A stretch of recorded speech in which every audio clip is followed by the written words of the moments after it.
Vamos lá, pessoal. A nossa última revisão dessas atividades avaliativas da segunda unidade, né? A última revisão é de ciências, certo? É,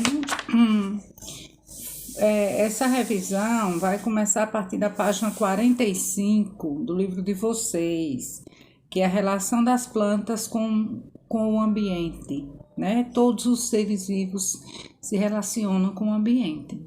E com as plantas não é diferente, certo? Então, a partir da página 45, nós vamos ver qual é essa relação. Que relação essas plantas têm com o meio ambiente, né? Quando a gente vai falar desse tipo de relação, a gente vai falar dos tipos de plantas que existem na nossa vegetação, certo?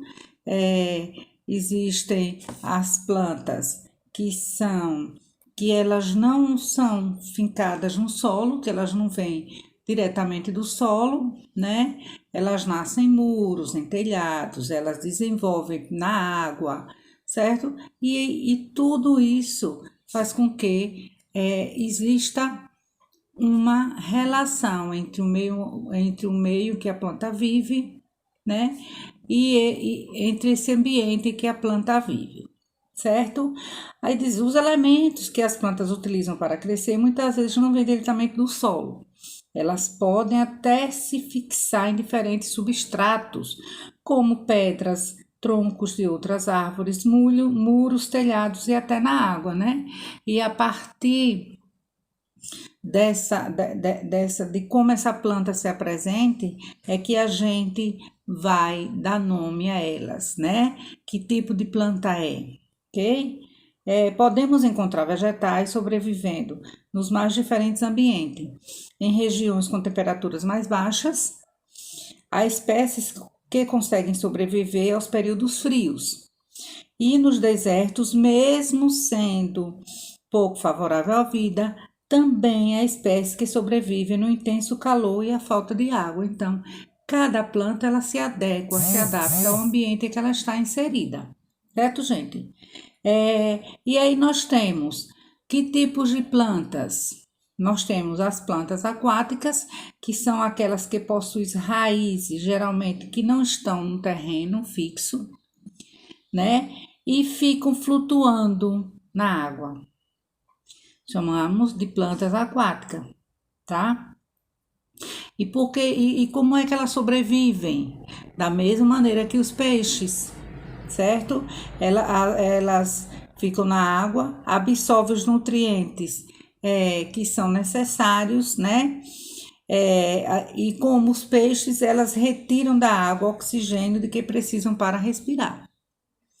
Essas são chamadas de plantas aquáticas. E aí nós temos como exemplo a Vitória regia, tá? Nós temos plantas que são adaptadas a lugares mais secos, que armazenam água dentro do seu tronco, né? Para que em períodos de grandes secas elas não morram, ok? E aí nós temos no livro de vocês o exemplo da árvore barriguda. Veja que o tronco dela, ele é completamente diferente. Por quê? Porque ela é uma planta de ambiente seco, então ela absorve, ela tem reserva de água para que na estiagem, para que na quando estiver na época de seca, ela não morra, né? Assim como os cactos, né? Que absorvem, que têm reserva de água. Nós temos as plantas epífitas, que é aquelas que vivem em cima de outras plantas, tá? E aí nós temos como as samambaias, né? Chamada de plantas epífitas, é um exemplo muito mais perto do que nós conhecemos, tá? Nós temos as parasitas, como o próprio nome já diz. O que é que essas plantas fazem? Elas não têm capacidade de produzir o 100% do seu alimento, e aí ela fica encostadinha numa planta. Essa planta onde ela fica é chamada de hospedeira, e dali ela faz a complementação da sua alimentação, tá? As insetívoras ou herbívoras, né, ou carnívoras, que são aquelas que se alimentam de insetos, certo? Vamos lá. Depois nós temos dessa relação que nós vimos que os vegetais têm com o meio ambiente, nós partimos para o outro conteúdo, né? E qual foi o outro conteúdo? A alimentação dos animais, né? A gente fala muito sobre cadeia alimentar, sobre equilíbrio ecológico. E isso está diretamente ligado à cadeia alimentar, certo? A gente sabe que o único ser vivo que consegue fabricar o seu alimento, não às vezes 100% em sua totalidade, porque a gente observou agora os tipos de plantas, né? E tem elas que não conseguem fazer isso, mas ainda são os vegetais. E os outros animais? Não, esses outros animais, eles precisam dos vegetais e de outros animais para poder se alimentarem. E essa relação que a gente tem de os animais se alimentando de outros, os animais se alimentando de vegetais, nós chamamos de cadeia alimentar. É por isso que é tão importante o equilíbrio da natureza, né? O equilíbrio de fauna e de flora, para que essa cadeia alimentar ela não se quebre, certo? E aí vocês têm a imagem de uma cadeia alimentar, começando pelos seres produtores, que são as plantas, e aí a gente vai indo para os seres que se alimentam das plantas. Depois nós temos em primeiro lugar, quem é a base da cadeia alimentar? São os vegetais, né? Quem é que come os vegetais nessa cadeia alimentar do livro de vocês? O coelho, ele se alimenta de vegetais, né? E depois, quem é que come o coelho? A cobra come o coelho, tá? Ou seja, a serpente. E o gavião? O gavião come a serpente. Isso aqui é o exemplo típico de uma cadeia alimentar bem simples, tá?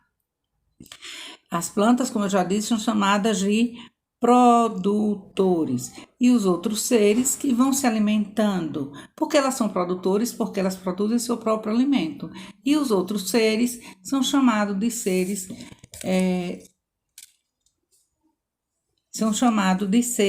né, que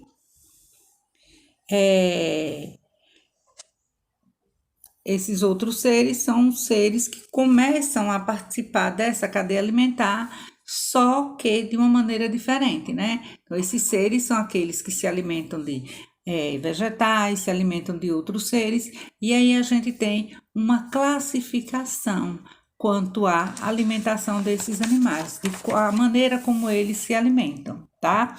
E são chamados de seres consumidores, ou seja, eles consomem, um vai consumindo o outro, tá? Partindo de quem? Dos produtores dos vegetais, tá?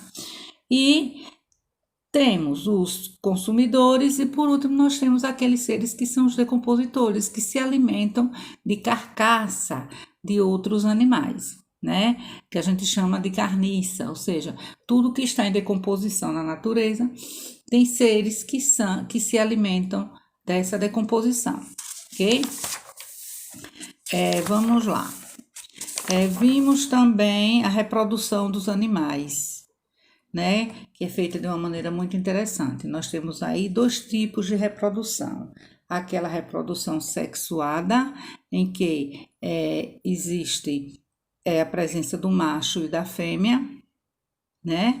E essa reprodução se dá quando se junta o óvulo feminino com o espermatozoide do macho. Eles se juntam, ali eles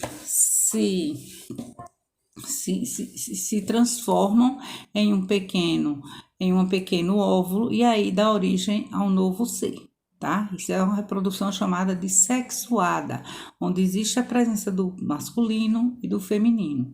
Ocorre com quase todos os seres vivos. ok? Existem aqueles seres que são desenvolvidos, mesmo na reprodução sexuada, são desenvolvidos dentro do útero da mãe, e aqueles que existem na reprodução sexuada, mas que se desenvolvem fora do útero da mãe, tá? Vimos também a reprodução assexuada, ou seja, aquela que não tem participação nem do macho nem da fêmea, né? Esses seres se reproduzem muitas vezes, tomando como exemplo a estrela do mar, que é um exemplo bem típico. Ela se parte ao meio e ali vai dando origem a um novo ser, certo? Então, esses foram os tipos de reprodução que nós vimos, ok? Eu acho que no nosso de ciências, praticamente, foi o que nós estudamos para fazer essa segunda avaliativa, certo, gente?